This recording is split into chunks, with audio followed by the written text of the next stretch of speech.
Familia moja mtaani Embakasi eneo la Muradi inaomba msaada wa kifedha ili kupata mwili wa binti yao ambao umesalia katika hifadhi ya maiti ya hospitali ya Chuo Kikuu cha Kenyatta baada ya kushindwa kulipa ada za matibabu za shilingi milioni 2.51.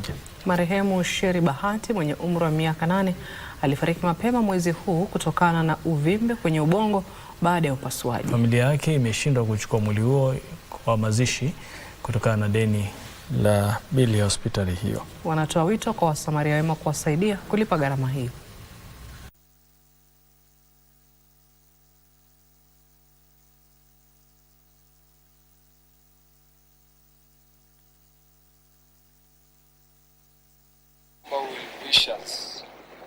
More especially our area MP, Mheshimiwa Babu Owino, atu assist. Alienda akafanywa surgery, alikuwa na brain tumor. Sasa venye imeenda ikafika mwisho, wakatuambia alikuwa na cancer, ilikuwa imefika stage 4.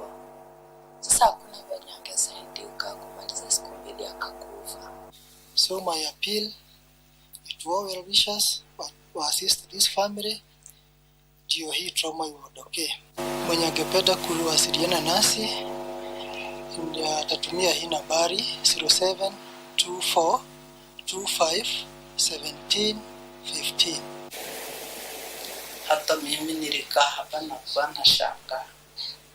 Yule mtoto wangu hana pesa, hana kitu yoyote.